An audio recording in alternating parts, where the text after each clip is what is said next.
Hello friends, welcome to study journey with you. मैं हूं आपकी अपनी फ्रेंड मनीषा और आज की इस वीडियो में हम डिस्कस करने वाले हैं प्रिंसिपल्स ऑफ डेवलपमेंट।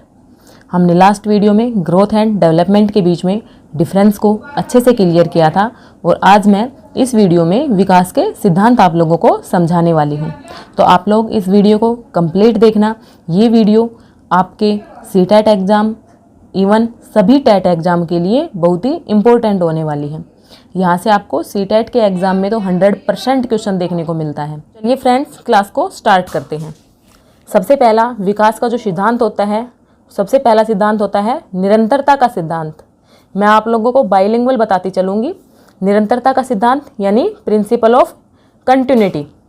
जो विकास जो होता है वो लगातार चलता रहता है, विकास कहीं भी रुकता नहीं है। सेकंड पॉइंट, एकरूपता का सिद्धांत। एकरूपता मीन्स इंटीग्रिटी, कि सभी चीज़ों को एक साथ लेकर के चलते हैं। एकरूपता यानी कि जो विकास जो होता है वो सभी के अंदर समान रूप से चलता है। पहले जो बच्चा होता है उसके अंदर वो सबसे पहले क्या सीखता है? उठना बैठना सीखता है, उसके बाद चलना सीखता है।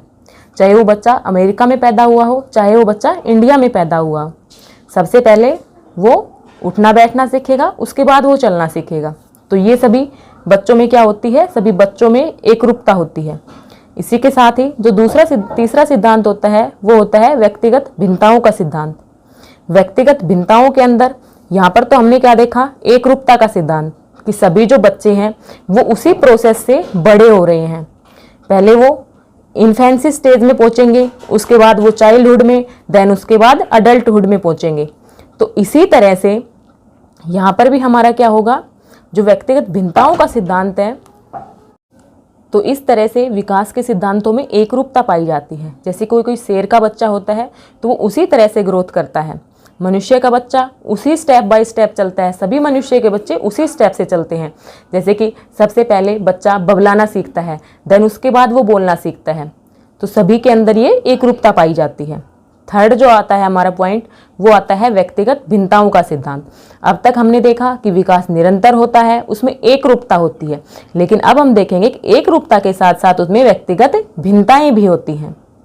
सभी बच्चे जो होते हैं, सभी बच्चे लगा लो या फिर बड़े लगा लो, सभी एक दिशा से नई चीज़ों को समझ सकते। हो सकता है ये जो वीडियो मैं आप लोगों के लिए डाल रही हूँ, ये किसी कैंडिडेट को तो फर्स्ट टाइम देखने से ही समझ में आ जाए और किसी कैंडिडेट को इसको देखने के लिए 2 टाइम या 3 टाइम भी देखना पड़े।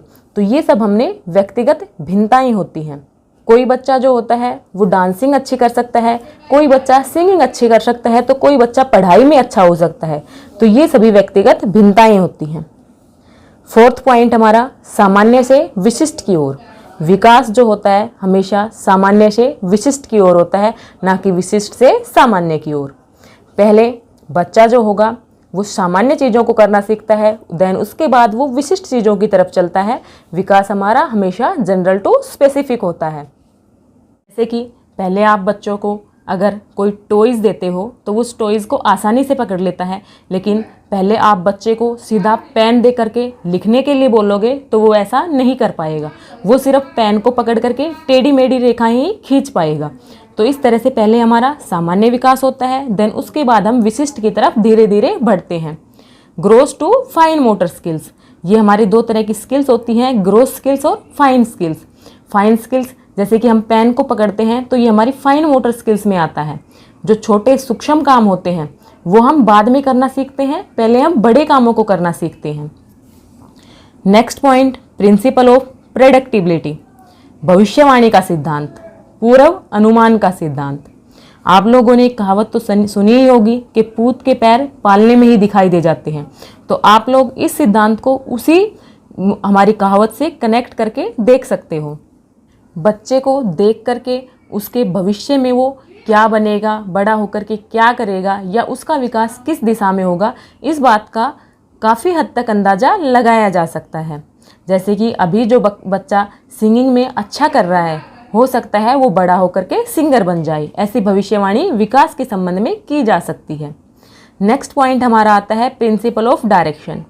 जो हमारा डेवलपमेंट होता है वो 2 डायरेक्शंस में होता है। पहला जो होता है सेफेलोकोडल, दूसरा जो होता है प्रोक्सिमोडिस्टल। देखो इनको अब समझो। सेफेलोकोडल, आप लोगों को याद रखने की ट्रिक बताती हूँ। सफेलो, से आ गया, से मीन्स सिर से पैर की ओर। प्रोक्सोमोडिस्टल, केंद्र से बाहर की ओर। कई लोग इस चीज़ में कंफ्यूज हो जाते हैं कि सेफेलोकोडल और प्रोक्सोमोडिस्टल इन दोनों में से कौन सा सिर से पैर की तरफ होगा, कौन सा केंद्र से बाहर की तरफ होगा। तो आप लोग इन जो ये वर्ड हैं इनको बोल करके देखिए। सेफेलोकोडल, से सिर से पैर की ओर, प्रोक्सिमोडिस्टल केंद्र से बाहर की ओर। हिंदी में सेफेलोकोडल को मस्तिष्कोद्मुखी बोलते हैं, जबकि प्रोक्सिमोडिस्टल को केंद्र अभिमुख बोलते हैं। बच्चा जब गर्भावस्था में होता है तो सबसे पहले उसका सिर बनना स्टार्ट होता है, देन उसके बाद उसके बाकी सभी अंग बनते हैं। तो इस तरह से हम कह सकते हैं कि पहले जो बच्चे का जो विकास है वो सिर से पैर की तरफ होता है। इसी तरह प्रोक्सोमोडिस्टल में केंद्र से बाहर की तरफ, यानी जो विकास जो होगा वो सुषुम्ना नाड़ी से होता हुआ फिर छाती तक, फिर हृदय तक जाता है और फिर बाकी अंगों तक जाता है। केंद्र से बाहर की तरफ चलता है प्रोक्सोमोडिस्टल और सिर से पैर की तरफ चलता है सेफेलोकोडल। नेक्स्ट हमारा सिद्धांत आता है एकीकरण का सिद्धांत। पार्ट्स एंड होल्स दोनों साथ। अब इस सिद्धांत को समझते हैं। एकीकरण, जैसे कि हम चल रहे हैं, मान लो तो चलते हैं तो हमारे पैरों के साथ साथ हमारे हाथ भी हिल रहे होते हैं। हम जो भी काम करते हैं उसमें हमारे एक से ज़्यादा अंग इंटीग्रेट होकर के काम करते हैं। तो इसलिए इस सिद्धांत को एकीकरण का सिद्धांत कहा गया है। विकास के संबंध में जो सिद्धांत दिया गया है ये एकीकरण का सिद्धांत इसी चीज़ को रिलेट करता है कि जो भी विकास होता है वो सब इकट्ठा होकर के होता है।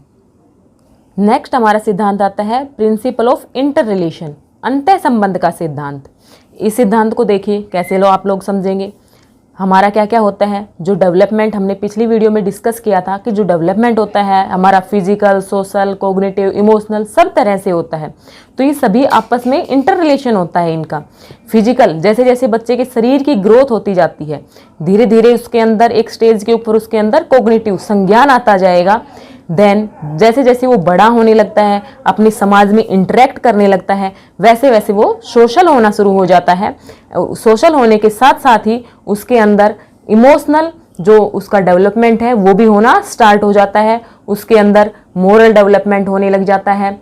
ये सब डेवलपमेंट सभी एक साथ इकट्ठे होकर के होते हैं। तो इसलिए इस रिलेशन को प्रिंसिपल ऑफ इंटर रिलेशन कहा गया है।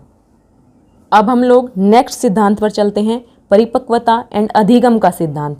परिपक्वता, मैच्योरिटी, अधिगम, लर्निंग, कि जैसे जैसे बच्चे का विकास होता जाता है वैसे वैसे बच्चे के अंदर परिपक्वता, मैच्योरिटी आने लगती है और उन चीज़ों को सीख रहा होता है। उसके अंदर जो अधिगम है उसका विकास भी हो रहा होता है। नेक्स्ट पॉइंट, वंशानुक्रम एंड वातावरण के संयुक्त परिणाम का सिद्धांत। अब आप लोग इस चीज़ को देखिए। वंशानुक्रम, वंशानुक्रम मीन्स जो उसका हेरिडिटी, जो उसको आनुवांशिक रूप से मिलता है। वातावरण, जो उसके चारों तरफ जिस माहौल में वो बच्चा रहता है, उन दोनों के संयुक्त परिणाम का विकास रिजल्ट होता है। अब हम यहाँ पर थोड़ा सा आनुवंशिकता एवं वातावरण के बारे में भी समझ लेते हैं। आनुवंशिकता हमारी क्या होती है, स्थिर होती है, जो हमें जीन्स के थ्रू अपने पेरेंट्स से मिलती है। वातावरण हमारा परिवर्तनशील होता है। हो सकता है आज हम गांव के माहौल में रह रहे हों, कल हम शहर के माहौल में रह रहे हों, और हो सकता है परसों हम कहीं विदेश में रहने लग जाएं। तो वहाँ का जो एनवायरनमेंट होता है उसका फ़र्क हमारे ऊपर आराम से देखा जा सकता है।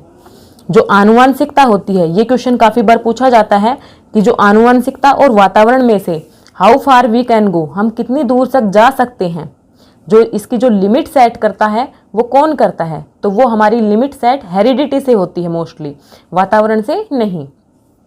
तो फ्रेंड्स, इस तरह से हमने देखा कि जो हमारा डेवलपमेंट होता है वो हमारा हेरिडिटी एंड एनवायरनमेंट का प्रोडक्ट होता है, उनका गुणनफल होता है। अगर यही क्वेश्चन हमारे पास ऐसे आ जाए कि development equal to heredity plus environment, तो वो हमारा गलत होगा। हेरिडिटी मल्टीप्लाई बाई एनवायरनमेंट, जो हमारा वातावरण है और आनुवंशिकता है, उनका जो गुणनफल होता है वही हमारा डेवलपमेंट होता है। तो यहाँ पर मैं वीडियो को ज़्यादा लंबा नहीं करूँगी। अगर आप लोग आगे से बोलेंगे तो मैं और भी लंबा कर दूँगी। तो विकास के सिद्धांतों को हम 2 पार्ट्स में डिवाइड करके पढ़ेंगे। आज की वीडियो को यहीं पे एंड करती हूँ और आप लोगों से दूसरी वीडियो में मिलूंगी, जिसके अंदर मैं विकास के बचे हुए सिद्धांतों को करवाऊंगी और विकास के सिद्धांत से जितने प्रीवियस ईयर में क्वेश्चन आए हुए हैं उन क्वेश्चंस को सोल्व करेंगे। तो आपको आज की जो ये वीडियो है इसमें क्या कुछ समझ में आया है, क्या समझ में नहीं आया है, आप कमेंट बॉक्स में अपना रिएक्शन ज़रूर दीजिए। अगर आपको वीडियो पसंद आई, आपके लिए थोड़ी सी भी हेल्पफुल है, तो अपने फ्रेंड सर्कल में शेयर कीजिए ताकि वो लोग भी सीख सके। तो चलिए फ्रेंड्स, एंड करते हैं। पढ़ते रहिए, आगे बढ़ते रहिए। Thank you.